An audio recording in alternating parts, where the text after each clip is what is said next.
जय श्री राधे कृष्णा।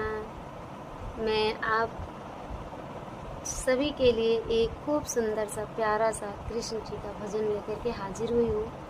तो आप लोग ज़रूर सुनिएगा और लास्ट तक सुनिएगा। और मुझे ये आशा भी है कि शायद आप लोगों को ये भजन पसंद भी आए। प्लीज़ आप लोग ज़रूर सुनिएगा और सपोर्ट कीजिए और मेरे मनोबल को आप लोग थोड़ा सा बढ़ाइए। इधर तो मैं समस्याओं में डूबी ही थी, अब थोड़ा सा मुझे आप लोग सहारा दीजिए और उत्साह को बढ़ाइए मेरे। जय श्री राधे कृष्ण। खेवा बलिदाऊ के भैया नैया सागर माँ पड़ी, यही बोल है गीत की। तो आइए सुनते हैं। खेवा बलिदाऊ के भैया नैया सागर माँ पड़ी, नैया सागर माँ पड़ी हो, नैया सागर माँ पड़ी। खेवा बलिदाऊ के भैया नैया सागर माँ पड़ी। झांझर नैया डगमग डोले सूझे नहीं किनारा, झांझर नैया डगमग डोले बहै अगम जलधारा।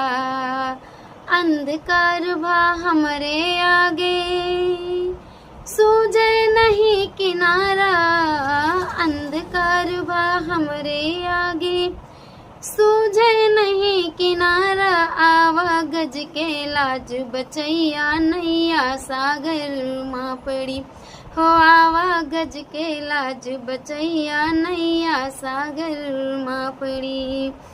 खेवा बलिदाऊ के भैया नैया सागर माँ पड़ी हो, खेवा बलिदाऊ के भैया नैया सागर माँ पड़ी। नैया सागर माँ पड़ी हो, नैया सागर माँ पड़ी। आवा जग के लाज बचैया नैया सागर माँ पड़ी। मात पिता के बंदी छोड़ाया काट्या संकट भारी, मात पिता के बंदी छोड़ाया काट्या संकट भारी। हमर उपारी है कन्हैया नैया सागर माँ पड़ी ओ, हमरी पारी है कन्हैया नैया सागर माँ पड़ी। नैया सागर माँ पड़ी हो, नैया सागर माँ पड़ी।